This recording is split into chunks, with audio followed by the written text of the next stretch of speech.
I'm not sure this question has ever been asked, so I'm going to go ahead and say it.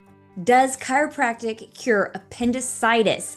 First off, spoiler alert, the answer is no. But I am going to tell you a story. I'd love for you to stick around and hear about it. I will also provide a disclaimer that this podcast is not giving medical advice. You do need to seek out a healthcare provider, and you do need to get checked out so that you can be healthy and well. Hi, I'm Jenna Quentin, founder of Adjuster Media and host of What Chiropractic Doesn't Cure, Stories of an Eight podcast. And today we are going to dive into a story about one of my own family members and how we had a situation that chiropractic helped us to live our best life. So we don't have a guest, it is just me, but I'm looking forward to telling you this story because I've mentioned it at different times, but you haven't gotten the whole story. So thanks for joining me today.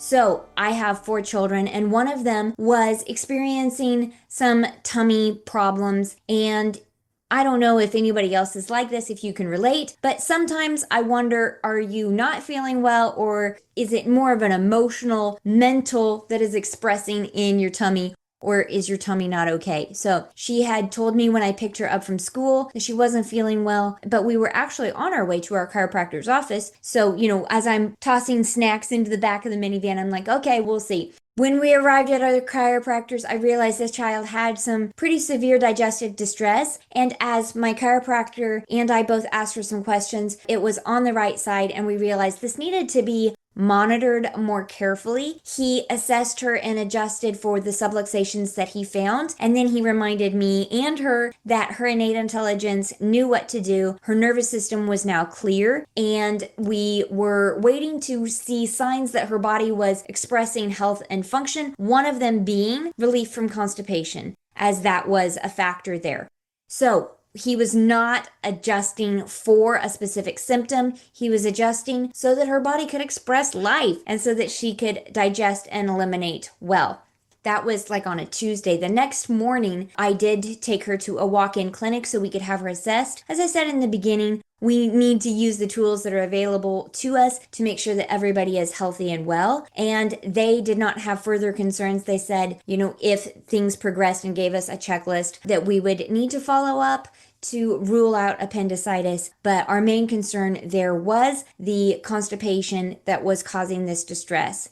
So with that, I was going to take her back to be adjusted that evening. However, we live in the Midwest, and I don't know if you've experienced a Midwest thunderstorm, but it started raining just cats and dogs, very low visibility, and I realized we were not going to be able to make it the 30 miles in to see my chiropractor that evening. And so I called a colleague who was closer, who we have not seen in their practice before, but we know them as friends, and I said, hey, could we actually come see you this evening? This is what's going on. And that chiropractor very kindly was like, yeah, come on over. So that chiropractor also did an assessment and found some subluxations that could be causing a decreased flow of information, decreased nerve flow, irritated nerves that were not expressing life fully to the digestive system. And she did a wonderful specific adjustment and even made some jokes with my child saying like, hey, let us know when the eagle has landed and you're not constipated anymore. And it was just such a warm, wonderful experience. So within those 24 hours, she had 2 specific adjustments. And the goal of those was not to relieve constipation. It was not to cure appendicitis. The goal was that her body and her innate intelligence be able to express themselves fully through a clear nervous system.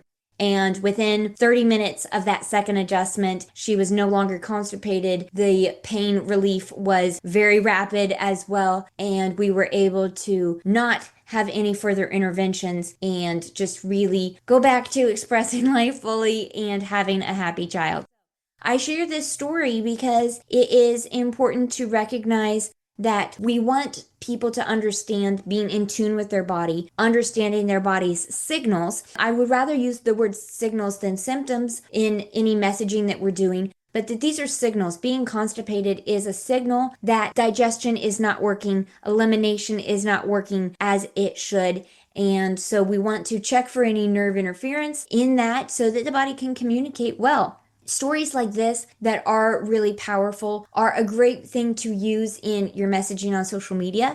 But I'd love to bring up and talk a little bit now about how you can use those in webinars and workshops. I did a coaching call today with my clients, my members in my membership Adjust Your Marketing Blueprint, and we did a great 30-minute call talking about using workshops and webinars. And one of the things that I said was starting with a story. So in your workshop or webinar, I love to say start it with something that you could talk about for 40 minutes with minimal preparation so that it comes up naturally and feels just easy for you to do. And then plan those out. If you have specific topics, like maybe you want to talk about the vagus nerve and digestion and elimination. So write that down, something that you are passionate about. Pick a collaborator if it lends itself to having someone come and speak. So in this instance, it could be a nutritionist or even, somebody who does colonics and things like that, where you're going to explain your part with chiropractic. They're going to explain their part, and you can say, this is somebody we refer to. This is somebody we appreciate for their knowledge in what they do. So then this is where the first part of your webinar or workshop can be that story where you really highlight it, you connect emotionally with people. And then I would follow it up with some stats, some frequently asked questions, and then I would end that presentation with at least 10 minutes where you tell people their next step of how to get care, how to sign up for care. And then I would open it up for question and answers for about 10 minutes.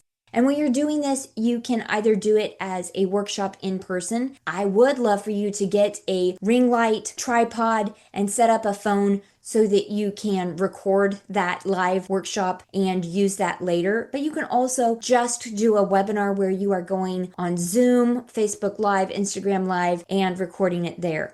I would suggest that you set up to get registrations so that you get people's contact information, you can remind them about the event, and you can follow up with them later. So you can get registrations when you set up the Zoom call on a website landing page or a landing page like MailChimp. And then we want to make sure that once we have that recording, that we promote it on social media, that we share that replay on Facebook, YouTube, and on your website. And as we do this, think about the steps, write it all out so that you can minimize the friction for doing it again and making this a repeatable process.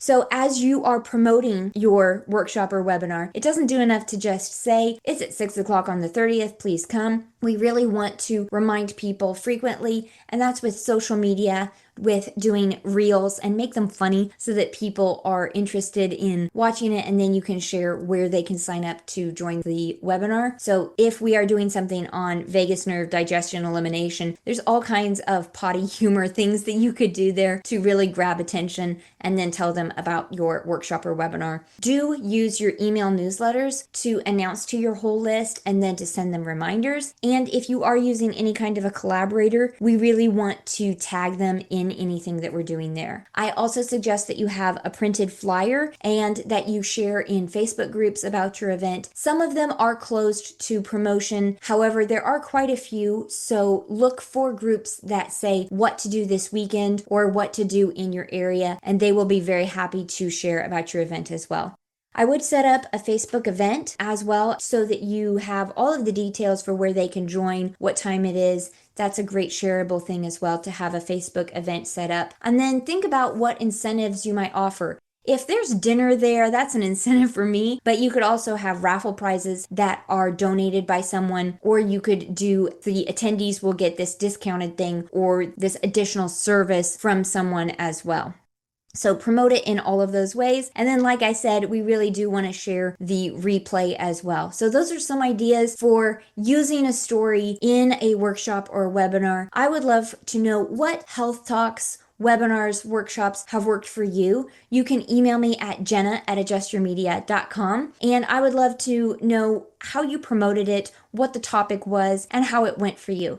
If you have any other questions about content marketing, chiropractic content marketing, I would love to help you. So again, my email is jenna@adjustyourmedia.com, and you can find me pretty much on every social media platform at Adjust Your Media. Thanks for listening. We will be back with more guests on the podcast and more stories. So we love and appreciate you.